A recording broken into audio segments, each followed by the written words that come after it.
welcome to a discussion on religion, culture, and society.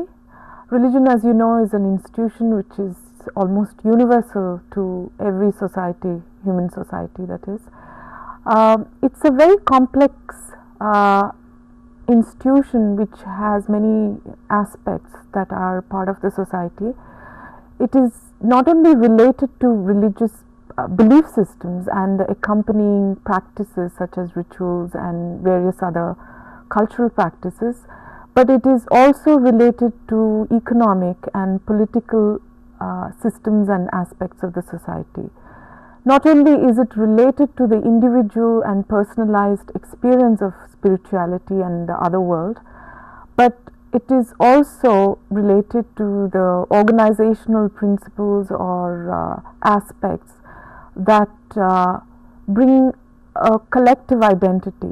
Like when we talk about sects, nations, even nations or societies that are somehow grouped around religious identity, for instance. India, as you know, is home to some of the major religions such as Hinduism, Buddhism, Jainism and Sikhism. Sociologists have analyzed these complexities of religion in various ways and have come up with various perspectives and theories and so on. With us in the studios is Professor T.N. Madan, an eminent scholar, a professor of emeritus of sociology at the Institute of Economic Growth. He's also recently received a Lifetime Achievement Award from the Indian Sociological Society. His specializations include the Indian society and its various structures, the sociology of religion and secularism. I think I will start right away by posing a question which is very general. Professor Madan, thank you so very much for coming to our studios. I'm very glad that you're here. Let me start right away with a question.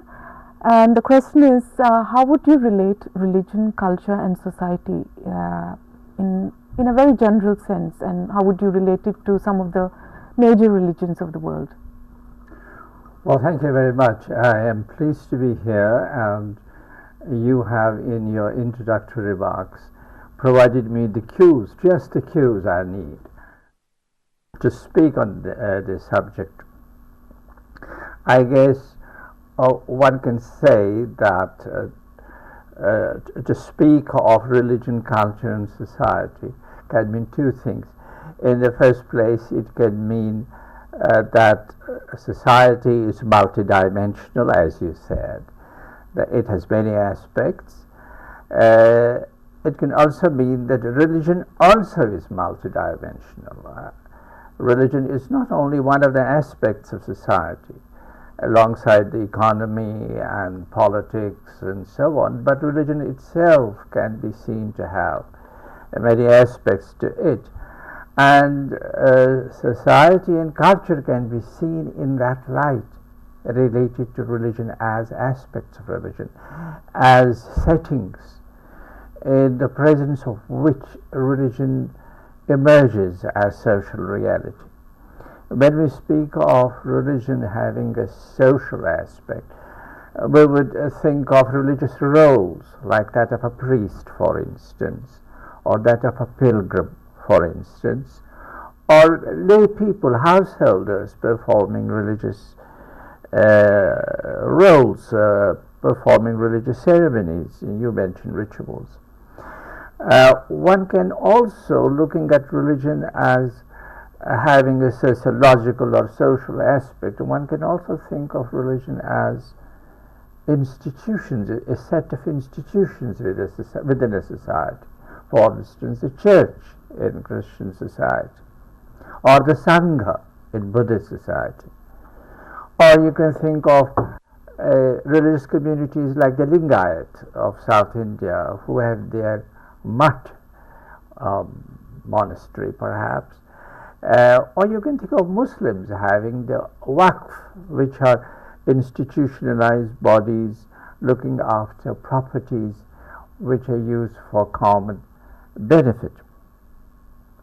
Similarly, we can think of religion as having a cultural dimension to it. or beliefs. You believe in God, for instance, or you believe in afterlife, or you believe in something supernatural, which need not necessarily mean belief in a single God. It can be polytheism, many gods, monotheism, one God, abstract ideas like the Vedantic idea of Brahman. Now, so there is a whole set of beliefs about something other than our own world, the supernatural, and a set of beliefs about our own lives, like when I die, do I have an afterlife? Now these are religious beliefs. These represent partly the cultural dimension of religion. Then there is the whole issue of connecting, linking up with this other world, the supernatural world. And the most common way in which this is done is, say, by prayer. People pray, people do puja, people go to church for mass, or people go to a mosque for Friday prayers. Or as far as our own lives are concerned, we have life cycle rituals. Christians baptize their children. There are initiation ceremonies among Jews, among Christians, among Hindus, or there are rituals performed for the dead. So we find two kinds of activities which comprise the cultural dimension of religion. One is the whole range of activities which helps us to connect with the supernatural, in whatever way the supernatural is conceptualized, as God or as many gods or as abstract power, and also to organize our own lives in a way which introduces a moral element into our lives, efforts to bring about moral perfection in our lives by performing life cycle rituals.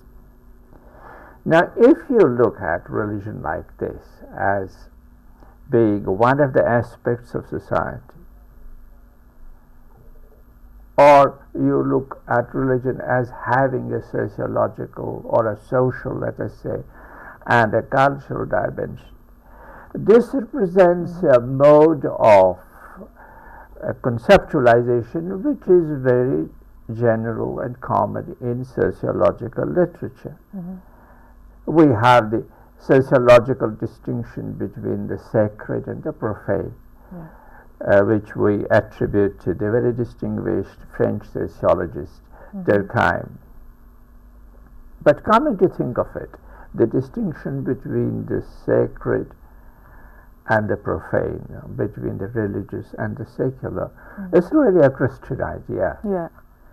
And as you know, all our founding fathers had, whether they were rationalists or atheists or believers, they all had a Christian background. And this idea of there being a religious and a secular aspect of life is a Christian idea. Two kingdoms, the kingdom of God, represented on the earth in the Roman Catholic Church by the Pope, and then the worldly kingdoms. Behind these two notions of two kingdoms, or two notions of power, you can say the authority of the religious domain parallels the temporal power of the secular domain. So this idea of a dualistic conceptualization of society in terms of religion, culture and society representing the secular dimension, and religion representing the sacred dimension. This is sociological, but it is also Christian. Naturally, the question arises, what about other world religions? And here, as you know, Hinduism, or what we call Hinduism, and Islam, two great world religions, they do not make this distinction. They are holistic rather than they're a conception which is holistic rather than differentiated. The secular is included in the religious. We have a very old conceptualization of this within the Hindu tradition, in the notion of the Purusharthas. Dharma is the overarching moral framework under which everything else is included. So under Dharma we get Artha, economic and political goals which are to be pursued and which are not non-religious. And then there is Kama, the pursuit of aesthetic and physical enjoyments. So within non-Christian religious traditions like Hinduism and Islam, the distinction between the sacred and the profane, or the religious and the secular, is not that sharply made.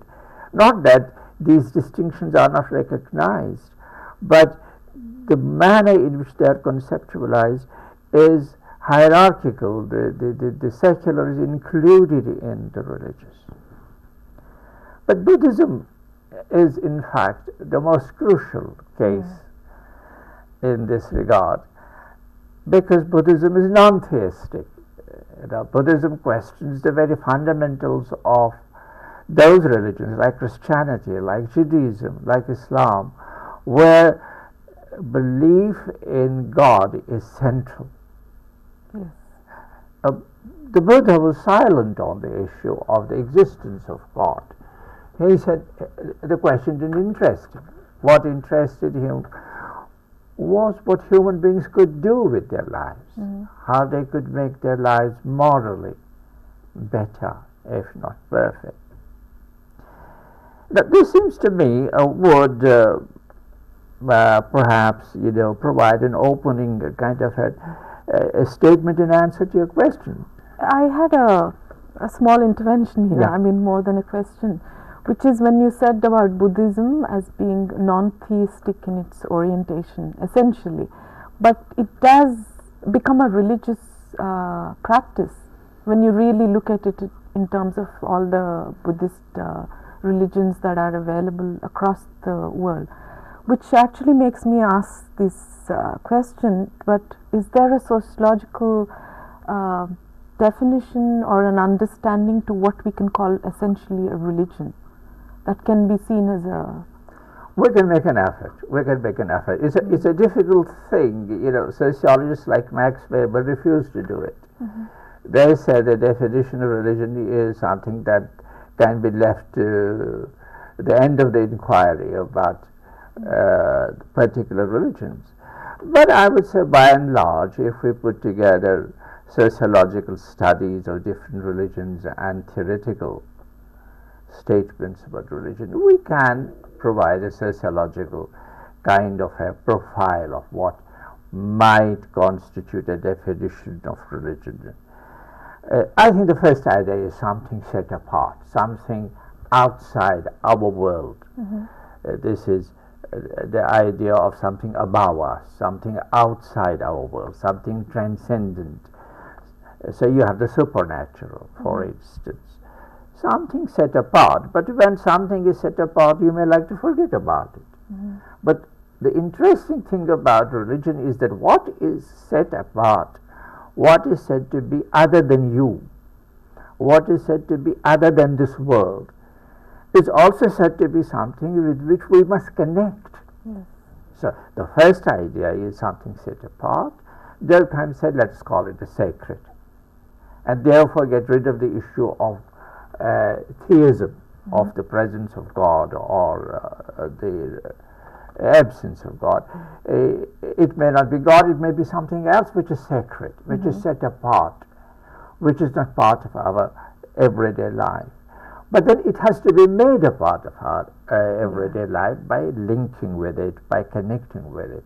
I mentioned earlier prayer. Prayer is the most common way of linking with what has been set apart. You pray to God, or going on a pilgrimage, or keeping a fast. These are ways of connecting. The ways are rituals. Puja is a ritual, or performing a Vedic sacrifice, a ritual. Going to church for Mass, ritual. these are rituals, but they're also mediators. There can be role players who act as mediators between us and the other world. Magicians, sorcerers, priests, spiritual teachers, gurus. You have a whole range depending upon the kind of society you're talking about. Interpreters of religion, theologians. Now, beginning with the idea of something set apart, then recognizing the importance of connecting with it, then defining the ways in which you connect, the rituals and the mediators. What we get are particular religious traditions. Christianity does it in one way, Buddhism does it in another way. For instance, in Buddhism, you have these three pillars, the Buddha, the Dhamma, and the Sangha. These three together. I take refuge in the Buddha, in the Sangha, and in the Dhamma. So this is the way I link and connect with the other. Now what happens is that in course of time, religious traditions develop and grow. There are people who have argued that it's best not to talk of religion. We should talk of religious traditions because religion is not something fixed. Religious traditions have an existence in space and over time, and they change, they evolve. And that's why it's better to talk about religious traditions. Sometimes religious traditions may face serious challenges. Could you say that secular traditions are one of the challenges to religious changes? Absolutely. What is secularization? Secularization is the gradual shrinking of the space which I called sacred a little while ago. Secularization is a decline in the importance of the role of the mediators that I was talking about. So secularization is a process, a historical process, whereby more and more areas of our everyday life are released, as it were, from the control of religious ideas, like belief in God, religious institutions, like the church, religious authorities, like priests. That this is the process of secularization. But one could elaborate this a little bit and say that historically, as societies have developed internal differentiation,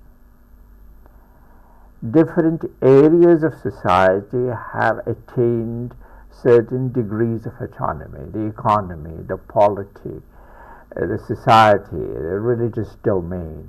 So this we call, as you know, you are a sociologist yourself, we call this the process of differentiation. This is one aspect of secularization. Another aspect of secularization is the narrowing of the scope of religion, which I talked about. A narrowing which can even mean a decline.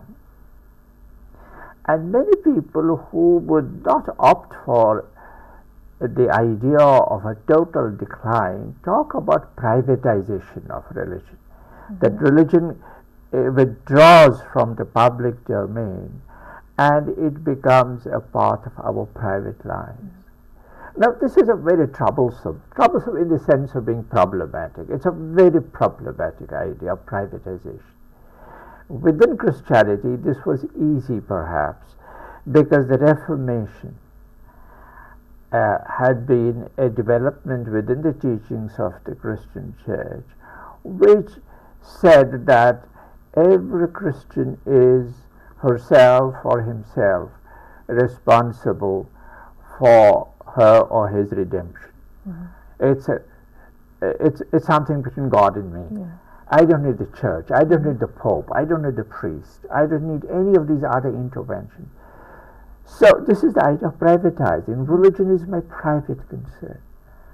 But in religious traditions like Hinduism and Islam and Buddhism, how do you privatize? These are religions which do not recognize the public and private distinction. Like I said at the beginning, Christianity gave sociology the idea of a dualism between the sacred and the profane. Similarly, this dualism between public and private, it comes easy to a Christian, but not to, I think, a Hindu or a Muslim or a Christian. A very related question. I know secularization as a process has its historical background, antecedents, but would you dare or care to put a date or a chronology to the secularization process? Oh yes, we can do that. You see, the whole thing began in the West. And it began in the West in the wake of, let us say, 16th century onwards. On the one hand, there was the arrival of what has been called the Industrial Revolution, the application of science and technology to the productive activity of societies. This gave human beings a sense of control. Alongside it came the development called the Enlightenment in Europe, in England. And the idea behind Enlightenment was that human beings are themselves capable of perfecting their institutions.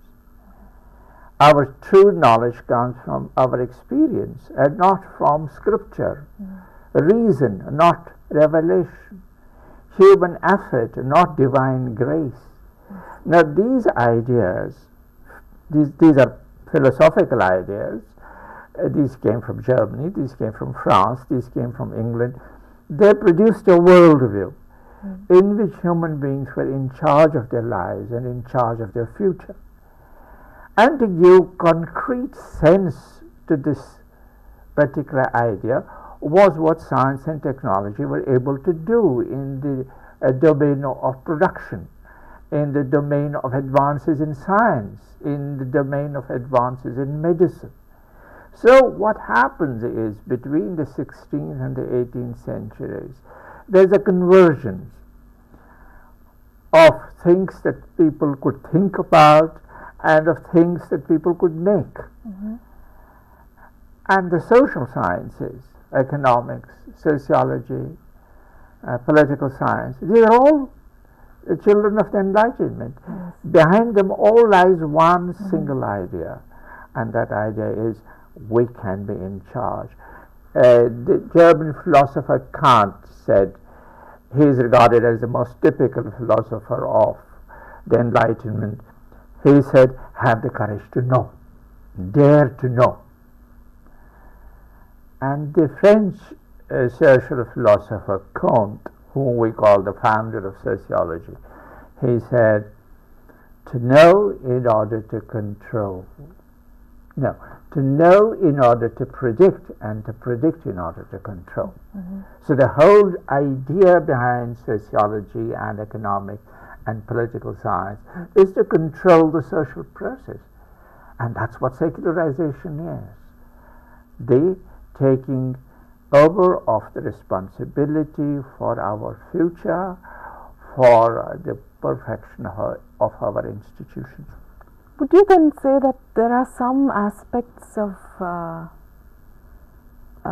society that have religious tones to, even in a secular context, you know? I mean, we can have a completely secular practice, but because of its the nature of that practice, you know, like some sociologists have called this civil religion. I'm talking about nation as a notion, has a very secular connotations, but have practices which are akin to religion. Yes, religious symbolism is something that survives. You see, the question arises, what does religion do for society or for the individual? I think it has been argued at considerable length and with a considerable degree of persuasiveness that religions have provided the moral symbolism for holding a society together. The idea of truthfulness, for instance, though social life is possible, unless we regard being truthful as fundamental to social life. If nobody tells the truth, then no social life is possible. I can't trust you, what you're telling me. So, the decline in the role of religious institutions and religious authorities and of rituals does not necessarily mean that nothing is left of religion. The role which religion performs has still to be performed. And religious symbolism appears in many ways, and civil religion is a good example. People have talked about the emergence of civil religion in America, where, say, the inauguration of the President of the United States is permeated with religious symbolism, though it is not a religious state. The President takes his oath on the Bible. I don't know what would happen if a non-Christian were to become the President. Or the celebration of events like Thanksgiving in America, which goes back to an incident in the lives of the settlers early on, when American Indians were able to help a particular group of people to tide over difficulties with regard to a shortage of food and so on and so forth. So Thanksgiving is not a Christian festival. It's a typically American festival which has a religious color undertones. to it. You could say the Republic Day Parade. Yes. It is the grand ritual of the Indian Republic. It has a religious color to it. Or the beating of the retreat. The whole idea of doing it at sunset, that itself, the idea of doing something special and precious at sunset, is an old religious idea, and we have the beating of the retreat at sunset. Thank you for this very interesting and insightful discussion on religion, culture and society. Thank you.